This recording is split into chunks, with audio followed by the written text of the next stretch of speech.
Un hombre reinó durante 39 años sobre un país entero. Fue aclamado como el salvador de la democracia, el rey más querido de Europa, el hombre que paró un golpe de Estado con una sola llamada. Y hoy vive solo, en una isla del desierto, a 5.000 kilómetros de su casa, en un exilio del que su propio hijo no lo llama a volver. Se llama Juan Carlos de Borbón. Fue rey de España, y su historia es probablemente la caída más larga y más silenciosa de toda la realeza europea contemporánea. Porque no cayó de golpe, cayó despacio, a lo largo de años, hasta acabar decorando una villa de lujo en Abu Dhabi, con fotografías de la familia que ya casi nunca lo visita, y plantando 3 olivos en un jardín para tener cerca un pedazo de la tierra a la que no puede volver. Hoy vamos a contar esa historia completa. Vais a entender cómo un príncipe elegido por un dictador acabó desmontando el propio régimen que lo había puesto en el trono. Vais a revivir la noche en que se convirtió en el hombre más admirado de España. Vais a descubrir por qué aquel prestigio inmenso se fue evaporando hasta obligarlo a marcharse del país. Y sobre todo, vais a conocer la última conversación que tuvo con su hijo antes de subirse al avión que lo llevó al exilio. Una conversación de apenas unas palabras que él mismo ha revelado en sus memorias y que resume toda la tragedia de esta historia mejor que cualquier análisis. Y quiero dejar clara una cosa antes de empezar, porque hoy pisamos terreno delicado. Aquí se habla de la transición española, del franquismo y de la monarquía, que son asuntos sobre los que cada español tiene una opinión legítima y muchas veces apasionada. Este canal no viene a decirte si la monarquía es buena o mala, ni a juzgar la transición, ni a tomar partido por la República ni por la corona. Contamos la vida de un hombre con hechos documentados. Señalamos cuando algo es una polémica sin resolver y dejamos que cada uno saque sus propias conclusiones. Y mientras lo contamos, va a quedar flotando la misma pregunta que recorre cada historia de este canal. ¿De qué sirve reinar sobre 40 millones de personas durante casi 4 décadas, ser aclamado en todo el mundo y acumular una de las mayores fortunas de Europa, si acabas tus días solo, en el desierto, esperando una llamada de tu hijo que no llega? Porque Juan Carlos de Borbón lo tuvo absolutamente todo, y descubrió que la corona que te lo da todo también puede quitártelo todo, empezando por lo único que de verdad importa al final de una vida, que es la familia. Para entenderlo, hay que volver al principio, a un niño nacido en el exilio. Y aquí está la primera ironía de esta historia, porque el hombre que va a morir en el exilio también nació en el exilio. El círculo empieza y termina en el mismo sitio. Juan Carlos Alfonso, Víctor María de Borbón y Borbón II Sicilias, nació en Roma el 5 de enero de 1938. Y nació allí porque su familia, la familia real española, estaba desterrada. En 1931 se había proclamado la Segunda República en España, y su abuelo, el rey Alfonso XIII, había tenido que abandonar el país. Los Borbones vivían fuera, en Italia y después en otros países, lejos del trono que habían perdido. Así que Juan Carlos creció como lo que era, un niño de una dinastía sin corona, pasando parte de su infancia en Suiza, en un ambiente de nostalgia por un país al que su familia no podía regresar. Su padre era Juan de Borbón, conde de Barcelona, el heredero legítimo de la corona española, el hombre que en circunstancias normales habría sido rey. Y ahí está la clave de todo el drama familiar que marcó su juventud.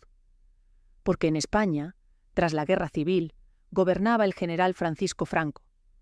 Una dictadura, y Franco tenía una idea muy concreta sobre la monarquía. No quería restaurar la monarquía que había caído en 1931. Quería instaurar una monarquía nueva, hecha a su medida, que continuara su régimen después de su muerte. Y para eso necesitaba un rey que le debiera el trono a él, no a su linaje. Y ahí Franco tomó una decisión que rompió a la familia Borbón por dentro.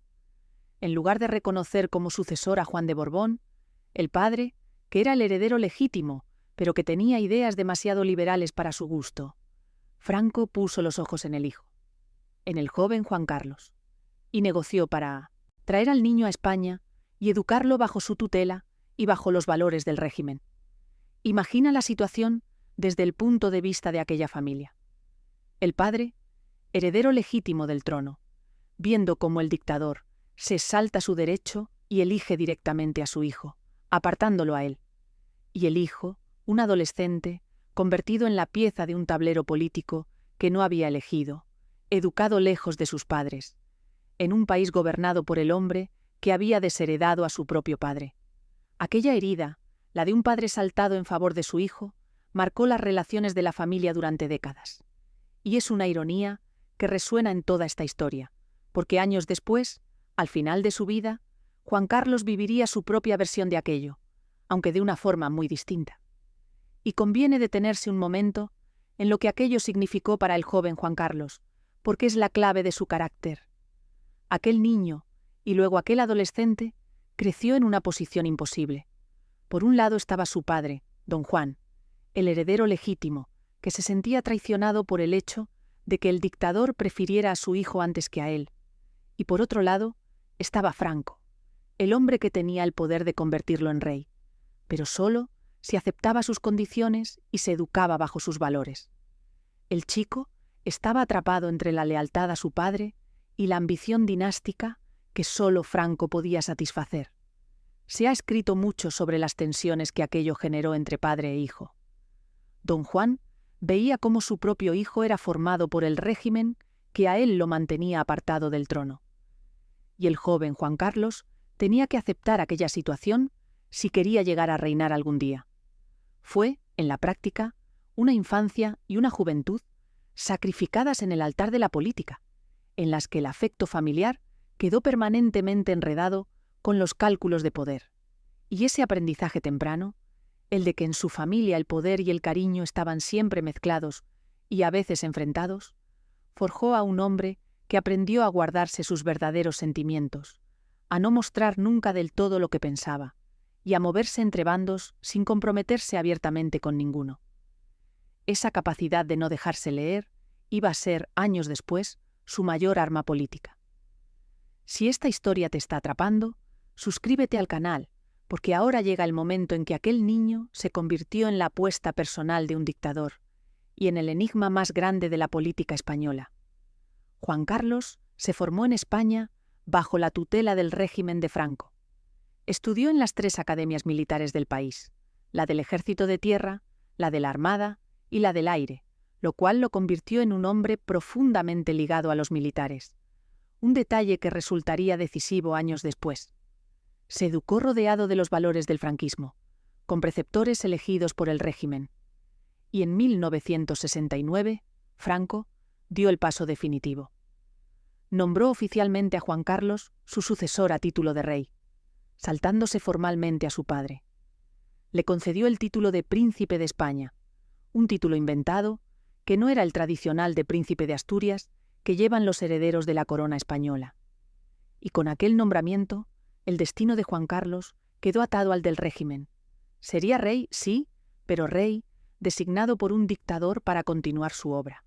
Y aquí está el gran enigma de la figura de Juan Carlos, el que lo definió durante años. ¿Qué pensaba realmente aquel hombre? Nadie lo sabía. Durante los últimos años del franquismo, Juan Carlos mantuvo un silencio casi absoluto sobre sus verdaderas intenciones. Ante el régimen, se mostraba como el continuador fiel. Ante los sectores democráticos, se dejaba entrever alguna intención reformista, pero siempre con enorme cautela. Era un hombre imposible de descifrar. La oposición democrática desconfiaba profundamente de él. Lo veían como el heredero del dictador, como la garantía de que el franquismo continuaría después de Franco. Lo llamaban, con desprecio, Juan Carlos el Breve, dando por hecho que su reinado sería corto y que la monarquía impuesta caería enseguida. Y aquella desconfianza tenía toda la lógica del mundo. Hay que reconocerlo. Ponte en el lugar de un demócrata español de aquellos años. Habías vivido 40 años de dictadura, y de repente el dictador se moría y dejaba en su lugar a un rey que él mismo había elegido, que él mismo había educado, que había jurado los principios de su régimen y que había sido proclamado por unas cortes que no eran democráticas. ¿Por qué ibas a confiar en ese hombre? Todo apuntaba a que sería el continuador del franquismo con otro nombre. Lo que casi nadie sabía, porque él lo había ocultado con enorme habilidad, es que aquel hombre llevaba años en contacto discreto con sectores reformistas y que tenía en la cabeza un plan muy distinto del que todos esperaban.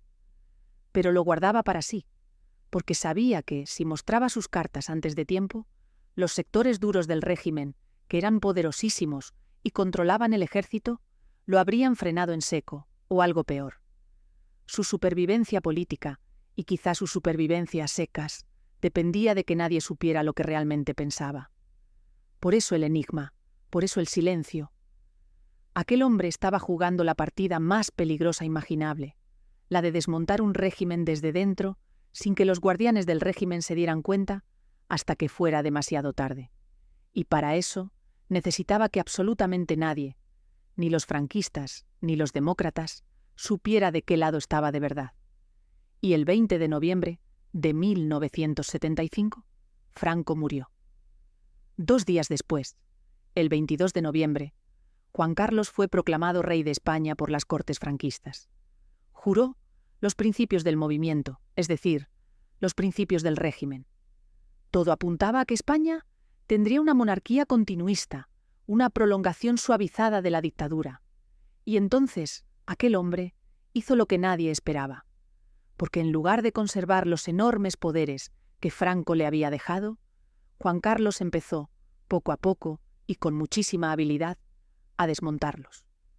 Vamos a contarlo con precisión, porque es la parte de su vida que le dio su prestigio histórico.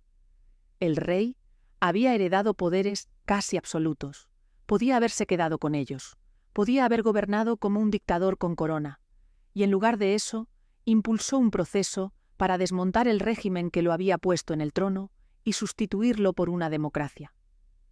La pieza clave de aquella jugada fue el nombramiento de Adolfo Suárez como presidente del gobierno en 1976. Juntos, el rey y Suárez pilotaron lo que se conoce como la Transición Española, el proceso que llevó al país de la dictadura a la democracia sin una nueva guerra. Se legalizaron los partidos políticos, incluido el Partido Comunista, lo cual era impensable pocos años antes. Se convocaron elecciones libres, y en 1978 se aprobó en referéndum una constitución democrática, por la cual España se convertía en una monarquía parlamentaria y el rey pasaba a tener funciones sobre todo representativas. Es decir, que Juan Carlos renunció voluntariamente a la mayor parte del poder que había recibido. Cambió poder real por legitimidad democrática. Y aquello, hay que decirlo, fue una jugada tan inteligente como arriesgada, porque le granjeó enemigos poderosísimos entre los sectores más duros del franquismo, que se sintieron traicionados por el hombre al que ellos mismos habían aupado. Y aquí conviene introducir un matiz, en aras de esa neutralidad que este canal se toma en serio, porque sobre la transición hay distintas lecturas, y todas son legítimas. Para una gran parte de los españoles, aquello fue una obra maestra, un tránsito pacífico y ejemplar de la dictadura a la democracia, y el papel del rey fue heroico. Para otros sectores, la transición fue un proceso limitado, que dejó muchas cosas del franquismo sin resolver y que se hizo desde el propio régimen y en sus términos. Este canal no va a decidir cuál de las dos lecturas es la correcta, porque es un debate político legítimo que le corresponde a cada español. Nos limitamos a contar lo que ocurrió. Lo que sí es un hecho es que aquel proceso convirtió a Juan Carlos, poco a poco, en una figura respetada. Se acuñó incluso una frase que lo resumía todo. Mucha gente decía aquello de «yo no soy monárquico, soy juancarlista». Es decir, personas que no creían en la monarquía como institución, pero que respetaban a aquel rey concreto por su papel en la democracia. Aquello era un capital político enorme, pero el momento que lo elevó a la categoría de mito todavía no había llegado. Llegó una noche de febrero, 23 de febrero de 1981. Es probablemente la noche más importante de la historia reciente de España y la que convirtió a Juan Carlos en leyenda. Aquella tarde, un grupo de guardias civiles, al mando del teniente coronel Antonio Tejero, irrumpió a tiros en el Congreso de los Diputados, en pleno proceso de votación, para elegir nuevo presidente del gobierno. Secuestraron a todo el poder legislativo del país. Al mismo tiempo, en Valencia, el general Jaime Milans del Bosch sacaba los tanques a la calle. Era un golpe de Estado en marcha. La joven democracia española, que tenía apenas 3 años, estaba a punto de morir en su cuna. Y aquí está el dato decisivo. Algunos de los militares golpistas afirmaban que actuaban en nombre del rey, o al menos daban por hecho que el rey estaría de su lado. Al fin y al cabo, Juan Carlos era el sucesor de Franco, el hombre educado por el régimen, el militar. Muchos golpistas actuaban por lealtad al jefe del Estado, dando por sentado que él querría lo mismo que ellos. Pero Juan Carlos no se puso de su lado. Pasó las horas más tensas de la noche al teléfono, contactando con los capitanes generales de todas las regiones militares, uno por uno, exigiéndoles lealtad a la Constitución y ordenándoles que no secundaran el golpe. Usó su ascendiente personal sobre el ejército, ganado en todos aquellos años de formación militar y de trato con los mandos, para desactivar la sublevación desde dentro. Y aquí conviene entender por qué solo él podía hacer aquello, porque es lo que da la medida de su figura. El poder de Juan Carlos, aquella noche, iba mucho más allá de lo legal o lo constitucional, porque era un poder personal. Durante años se había formado en las academias militares, había convivido con los mandos, había cultivado la relación con el ejército, hasta convertirse, a ojos de muchos militares, en uno más, en el primer soldado de la nación. Y esa autoridad moral sobre los cuarteles, que ningún político tenía, fue exactamente lo que le permitió parar el golpe con un teléfono y un discurso. Fíjate en la paradoja. Aquello que lo hacía sospechoso, a ojos de los demócratas, su origen militar y franquista, fue precisamente lo que le permitió salvar la democracia, porque los golpistas eran militares, y solo alguien con ascendiente sobre los militares podía pararlos. Un presidente civil no habría podido hacer nada aquella noche. Juan Carlos sí, porque hablaba su mismo idioma. Le acompañó y le aconsejó en aquellas horas decisivas el general Sabino Fernández Campo, jefe de la Casa del Rey, una figura clave de la que se ha dicho que tuvo un papel importantísimo en la gestión de aquella noche. Entre las llamadas, las decisiones y la espera se fueron sucediendo las horas más largas de la democracia española, y de madrugada, vestido con el uniforme de capitán general, jefe supremo de los ejércitos, apareció en la televisión, y en un mensaje solemne ordenó a las tropas volver a los cuarteles y dejó claro que la corona no toleraría ningún intento de interrumpir por la fuerza el proceso democrático. A las pocas horas, el golpe se había desinflado. Al día siguiente, los golpistas se rendían. El impacto de aquello fue colosal. De la noche a la mañana, Juan Carlos pasó de ser el heredero del dictador a ser el salvador de la democracia. El hombre que, pudiendo haberse quedado con un golpe que le devolvía el poder absoluto, eligió defender la democracia que él mismo había ayudado a construir. Fue aclamado como el rey de todos los españoles. Su prestigio alcanzó una cima que ningún jefe de Estado europeo tenía. Y aquella noche selló su lugar en los libros de historia. Ahora bien, este canal tiene que contarte también que muchos años después, sobre aquella noche cayó una sombra. En 2012, el semanario alemán Der Spiegel publicó un cable diplomático según el cual el rey habría expresado, semanas después del golpe, cierta comprensión hacia lo que buscaban los golpistas ante el embajador alemán.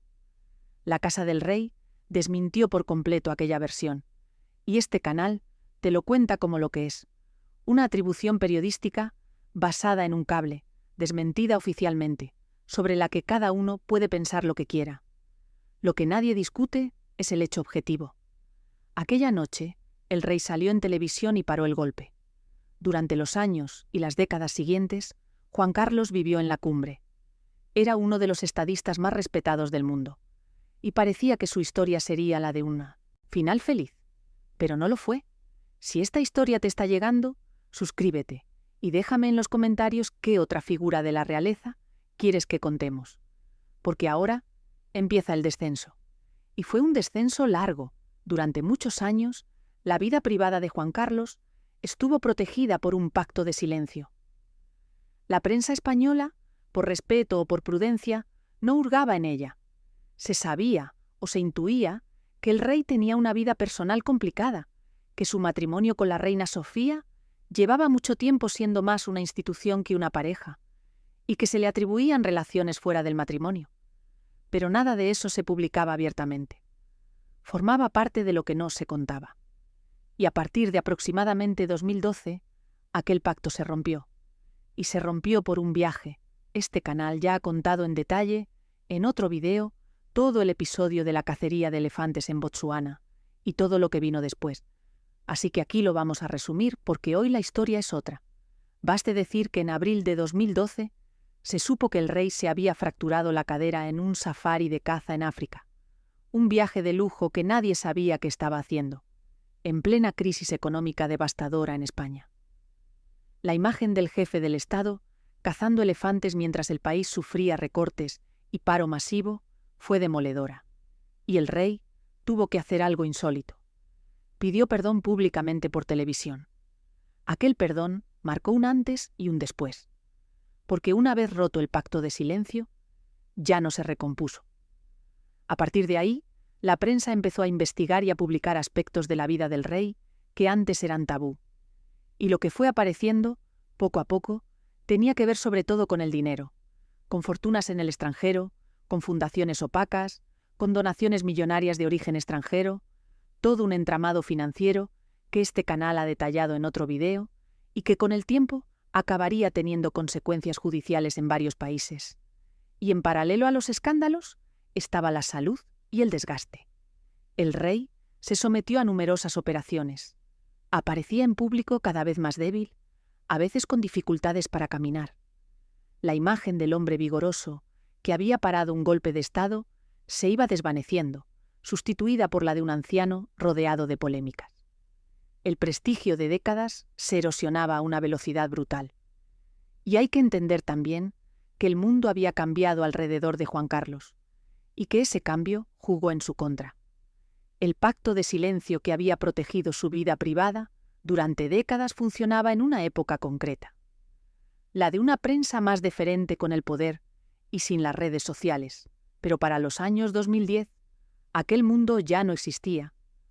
Había llegado Internet, habían llegado las redes sociales, había llegado una generación de españoles que no había vivido la transición y que, por tanto, no sentía ninguna gratitud especial hacia el rey. Para esos españoles más jóvenes, Juan Carlos no era el héroe del 23 de febrero, porque ni siquiera habían nacido. Era, simplemente, un señor mayor con escándalos de dinero. Ese cambio generacional fue demoledor para él. Su capital político, el juancarlismo, se basaba en el recuerdo de sus gestas. Y los recuerdos no se heredan. Cada nueva generación de españoles que llegaba a la edad adulta conocía menos sus méritos y más sus escándalos. El héroe se iba borrando y el personaje polémico se iba imponiendo. El tiempo, que durante décadas había trabajado a su favor, consolidando su leyenda, empezó a trabajar en su contra. Y entonces, en 2014, Juan Carlos tomó una decisión para intentar salvar lo que quedaba: la institución. El 2 de junio de 2014, Juan Carlos anunció que abdicaba, que dejaba el trono en manos de su hijo, el príncipe Felipe, y el 19 de junio, la abdicación se hizo efectiva y Felipe VI se convirtió en rey de España. La lógica de aquella decisión era clara. El desgaste del rey era tan grande que empezaba a arrastrar a la institución entera, y la única forma de proteger la monarquía era hacer un relevo, poner al frente una figura nueva, sin escándalos, que pudiera empezar de cero. Felipe era esa figura, un hombre de perfil discreto, sin las polémicas de su padre, casado con Letizia y con 2 hijas. Y aquí hay que señalar el enorme sacrificio simbólico que aquello suponía para un hombre como Juan Carlos. Abdicar es reconocer, de alguna manera, que ya no puedes seguir, es apartarse. Para un rey que había ocupado el centro de la vida española durante casi 40 años, dar ese paso atrás tuvo que ser durísimo, pero lo dio, y la mayoría de los análisis coinciden en que lo hizo pensando en salvar la corona para su hijo y para su nieta, y merece la pena detenerse en el contraste entre los 2 reyes, padre e hijo, porque explica por qué el relevo funcionó. Juan Carlos era un rey de una época concreta, la de la transición, un hombre campechano, cercano, de trato fácil, que había construido su popularidad sobre el carisma personal y sobre gestos históricos. Felipe, en cambio, representaba justo lo contrario, y esa era su ventaja. Un rey serio, discreto, formal, sin escándalos conocidos, preparado meticulosamente durante toda su vida para el cargo. Donde el padre había sido cercanía y carisma, el hijo ofrecía rigor y distancia. Y esa diferencia no era casual. Se ha escrito que Felipe se preparó durante décadas siendo consciente de que tendría que ser un rey distinto de su padre, un rey que devolviera a la institución la respetabilidad que los escándalos le habían quitado. Es decir, que el hijo se construyó, en parte, como la corrección de los defectos del padre. Y esa es otra capa de tristeza en esta historia, porque significa que Felipe tuvo que definirse, desde muy pronto, en oposición a lo que su propio padre había llegado a representar. Lo que Juan Carlos probablemente no imaginaba es que aquello sería solo el principio de su caída, no el final. Porque abdicar no lo protegió de nada. Los escándalos financieros siguieron creciendo después de dejar el trono. Las investigaciones judiciales avanzaban en Suiza y en España, y el nuevo rey, su hijo, se encontró ante un dilema imposible. Tenía que elegir entre la lealtad a su padre y la supervivencia de la institución que acababa de heredar, y Felipe VI eligió la institución. Y aquí llegamos al corazón de esta historia, a la relación entre un padre y un hijo, entre dos reyes, que se fue rompiendo delante de todo un país. En marzo de 2020, Felipe VI hizo algo que resonó como un terremoto. Emitió un comunicado oficial en el que renunciaba a la herencia que pudiera corresponderle de su padre, y en el que le retiraba la asignación económica que Juan Carlos recibía de la casa del rey. Era un hijo, y además rey, marcando distancia pública con su padre de la forma más rotunda posible. Un desmarque en toda regla, comunicado al país entero. Piensa en lo que eso significa a nivel humano, más allá de lo institucional. Un hijo que, para proteger su propio reinado, tiene que apartar públicamente a su padre. Y un padre que, después de haberle entregado a ese hijo un trono, ve cómo ese mismo hijo lo separa de sí para sobrevivir. Es una tragedia griega, pero real, y ocurriendo en directo. Y hay una simetría en todo esto que la convierte en algo casi literario. Recuerda cómo empezó la vida de Juan Carlos. Un dictador que lo eligió a él y apartó a su padre, don Juan, generando una herida que duró décadas. Y ahora, al final de su vida, es su propio hijo quien lo aparta a él para proteger la corona. Es decir, que Juan Carlos vivió las dos caras de la misma moneda. De joven, fue el hijo elegido que desplazó al padre. De viejo, fue el padre desplazado por el hijo. La rueda dio la vuelta completa, y le tocó estar, esta vez, en el lado del que es apartado. Y aquí conviene ser justo con Felipe VI, porque su posición tampoco era fácil. El actual rey heredó una institución en crisis, arrastrada por los escándalos de su padre, y tenía dos opciones: proteger a su padre y hundirse con él, o salvar la institución sacrificando la relación pública con él. Eligió lo segundo. Y aunque desde fuera pueda parecer frío, muchos analistas coinciden en que probablemente era la única forma de salvar la monarquía.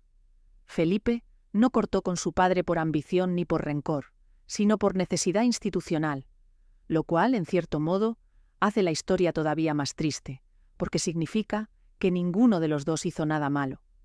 Simplemente quedaron atrapados en una situación en la que salvar la corona exigía romper la familia. Y en agosto de 2020 llegó el desenlace. Juan Carlos se marchó de España. Se fue a Emiratos Árabes Unidos, a Abu Dhabi. La versión oficial fue que se marchaba para no perjudicar con su presencia y sus escándalos el reinado de su hijo. Pues se fue, en principio, con la idea de que sería algo temporal, unos meses hasta que las cosas se calmaran. Han pasado años, y no ha vuelto. Y aquí es donde entra la escena más reveladora de toda esta historia, que el propio Juan Carlos ha contado en sus memorias, publicadas en diciembre de 2025 con el título Reconciliación, porque en aquel libro el rey emérito relata la última conversación que tuvo con su hijo antes de marcharse. Él ya estaba en el avión que lo llevaba al exilio cuando su hijo lo llamó por teléfono. Y según cuenta Juan Carlos, la conversación fue así. Su hijo le preguntó a dónde iba, si iba a Londres. Él le respondió que no, que iba a Abu Dhabi, y su hijo simplemente le dijo que se cuidara. Detente en esa escena un momento, porque lo dice todo. Un padre que se marcha al exilio, un hijo que lo llama cuando ya está en el avión, y en lugar de pedirle que no se vaya, en lugar de un adiós lleno de emoción, un escueto cuídate. Ni una súplica, ni un reproche, ni un abrazo, cuídate. Y hay un detalle más en ese relato que es todavía más revelador. Juan Carlos cuenta que su hijo, el rey, lo llama jefe o patrón. Y él lo explica diciendo que eso refleja la organización piramidal de la casa y de la familia reales. Aunque matiza que, en la intimidad, para su hijo, él sigue siendo papá. Piensa en ello. Un hijo que llama a su padre jefe, como si la relación entre ellos hubiera dejado de ser del todo la de un padre y un hijo para convertirse en la de dos cargos de una institución. Esa palabra, jefe, dicha por un hijo a un padre, encierra toda la distancia que se había abierto entre ellos, y así llegamos al presente, a cómo vive hoy el hombre que lo fue todo en España. Juan Carlos reside en Abu Dhabi, en una villa de lujo, en una isla exclusiva llamada Nuray, una propiedad valorada, según las informaciones publicadas, en torno a los 11 millones de euros. Vive rodeado de comodidades en uno de los lugares más exclusivos del mundo. Sobre el papel es una jubilación dorada. Pero mira los detalles, porque los detalles cuentan la verdad. Según se publicó en junio de 2026, Juan Carlos ha ido decorando y personalizando aquella villa, llenándola de fotografías de su familia. Y ha plantado en el jardín 3 olivos. 3 olivos, ese árbol tan profundamente español y mediterráneo, en mitad del desierto de Arabia. Un hombre que planta olivos a 5.000 kilómetros de su tierra está haciendo algo muy concreto. Está intentando traerse a casa. Está reconociendo, sin decirlo, que aquel lugar se ha convertido en su hogar definitivo y que necesita rodearse de pedazos de la tierra a la que ya no puede volver. Porque esa es la palabra clave. Definitivo. Durante años, todo el mundo habló del exilio de Juan Carlos como algo temporal. Él mismo lo planteó así al marcharse. Pero las informaciones de 2026 apuntan a que aquel exilio se ha vuelto permanente, aunque nadie lo haya anunciado oficialmente como tal. Y la razón que se da es demoledora. Según se ha publicado, citando a fuentes como Vanity Fair, la consolidación de esa vida en Abu Dhabi se debe a la falta de gestos de acercamiento por parte de su hijo, Felipe VI. Es decir, que Juan Carlos no vuelve, entre otras cosas, porque desde la zarzuela no se le ha tendido el puente para volver. Y este es el contraste más doloroso de toda la historia. Porque en sus memorias, en ese mismo libro, de 2025, Juan Carlos escribió cuál era su deseo para el final de su vida.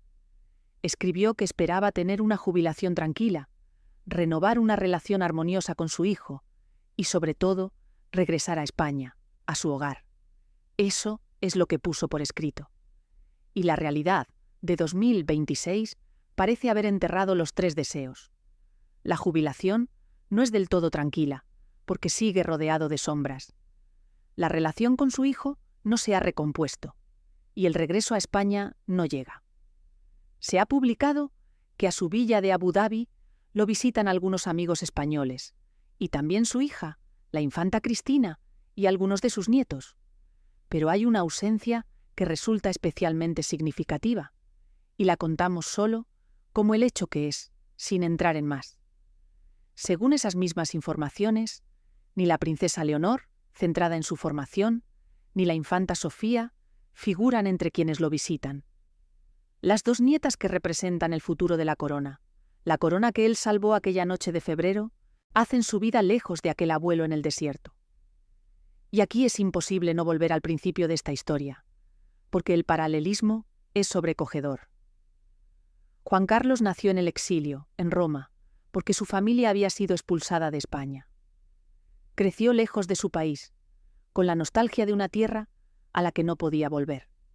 Y después de reinar 39 años, después de haberlo sido todo, ¿ha terminado sus días exactamente igual que empezó? En el exilio, lejos de España, rodeado de objetos que le recuerdan una tierra a la que no puede regresar. La diferencia es cruel. De niño, el exilio se lo impuso la historia. La caída de la monarquía en 1931 no fue culpa suya. De anciano, en cambio, el exilio es en buena parte consecuencia de sus propios actos, de los escándalos que él protagonizó. El primer exilio lo heredó, el segundo se lo ganó, y esa es una diferencia que pesa enormemente, porque una cosa es sufrir un destierro que no has provocado, y otra muy distinta es acabar desterrado por las decisiones que tomaste cuando lo tenías todo. 3 olivos en un jardín de Abu Dhabi. Es una imagen que resume una vida entera, la de un hombre que empezó y terminó en el exilio, y que en medio fue, durante unas décadas, el rey más poderoso y más querido de la España moderna. Y hay un episodio muy reciente que muestra que incluso desde la distancia y el silencio, las tensiones entre el padre y el resto de la familia siguen vivas. En junio de 2026 se produjo la visita del Papa a España, y hubo actos oficiales en los que participó la familia real. Y según publicaron medios especializados en la Casa Real, aquella visita generó un roce. Se habló de que Juan Carlos habría dirigido un reproche a su hijo por cómo se gestionaron ciertos aspectos de aquellos actos, en particular en relación con la presencia y el papel de su exmujer, la reina Sofía, y de sus hijas. Este canal cuenta esto con toda la prudencia, porque son informaciones de prensa del corazón sobre asuntos internos de una familia, y no hechos confirmados oficialmente. Pero incluso, tomándolo con cautela, el episodio dibuja un cuadro muy claro, el de un hombre que desde su exilio sigue pendiente de lo que ocurre en su familia y en su país, y que siente que las cosas no se hacen como él querría, sin tener ya ningún poder para cambiarlas. La impotencia del que un día mandó, sobre todo y hoy no manda, ni sobre la agenda de su propia familia. Y ese es, quizá, el castigo más duro para un hombre acostumbrado al poder absoluto. No la pérdida del trono, que al fin y al cabo entregó él mismo, sino la pérdida de toda capacidad de influir, la conversión en un espectador lejano de la vida de los suyos, reducido a lanzar reproches que ya no mueven nada. Detente un momento a pensar en la vida completa de este hombre, porque encierra varias lecciones y ninguna es sencilla. La primera tiene que ver con la altura de la caída, porque para entender lo dura que es la situación actual de Juan Carlos, hay que recordar lo altísimo que llegó. No fue un rey cualquiera, sino que fue aclamado como el salvador de una democracia, como uno de los estadistas más respetados del mundo y como el hombre que paró un golpe de Estado. Tuvo un prestigio que poquísimas personas alcanzan en la historia. Y precisamente porque llegó tan alto, su caída es tan vertiginosa. Cuanto más arriba estás, más larga es la caída. Y la de Juan Carlos fue de las más largas que se recuerdan. La segunda lección es incómoda, y este canal la va a decir con claridad y sin tomar partido político, que la misma persona puede haber hecho cosas históricas y admirables, y a la vez haber cometido errores graves que lo condenaron. Juan Carlos tuvo un papel central en llevar la democracia a España, y eso está en los libros. Y también protagonizó escándalos que acabaron con su prestigio y lo obligaron al exilio. Las dos cosas forman parte de la misma persona. Los que solo quieren ver al héroe de la transición cuentan media historia, y los que solo quieren ver al hombre de los escándalos, también. La realidad es que fue las dos cosas, y por eso su figura es tan discutida en España. Y hay una tercera lección, que es la que da título a este vídeo, y tiene que ver con la soledad del final. Porque fíjate, ¿en dónde ha acabado? Un hombre que reinó 39 años, que tuvo el amor de un país, que acumuló una de las mayores fortunas de Europa, que se codeó con todos los líderes del mundo, y hoy planta olivos en el desierto para sentirse un poco más cerca de casa, esperando una reconciliación con su hijo que no llega y un regreso a su país que no se produce. Todo el poder, todo el dinero y toda la gloria del mundo no le han podido comprar lo único que quería al final de su vida: volver a casa y hacer las paces con su hijo. Y llegamos a la verdad que recorre cada historia de este canal: que ni una corona que llevó casi 40 años, ni el título de salvador de una democracia, ni una fortuna inmensa te protegen de acabar solo, lejos de los tuyos, reducido a plantar 3 árboles en tierra ajena para no olvidar de dónde vienes. Juan Carlos de Borbón lo tuvo absolutamente todo, y descubrió que la corona, que se lo había dado todo, terminó cobrándose el precio más alto de todos: la familia y el hogar. Mira esta historia entera y verás que es un círculo perfecto, que empieza y acaba en el exilio. Un niño nacido en Roma en 1938, en una familia real sin trono, viviendo lejos de España. Un adolescente elegido por un dictador para ser rey, apartando a su propio padre. Un joven indescifrable del que nadie sabía qué pensaba. Un rey que juró los principios del franquismo y que luego desmontó el régimen para traer la democracia. Un hombre que una noche de febrero de 1981 se puso el uniforme, salió en televisión y paró un golpe de Estado, ganándose el título de rey de todos los españoles. Un monarca que reinó 39 años en la cumbre del respeto internacional. Y después, la caída. Un safari en Botsuana que rompió el pacto de silencio. Unos escándalos financieros que erosionaron su prestigio. Una abdicación para salvar la institución. Un hijo que lo apartó públicamente para proteger su reinado. Un avión rumbo a Abu Dhabi y un hijo que solo acertó a decirle: «Cuídate», y una villa en el desierto con 3 olivos en el jardín.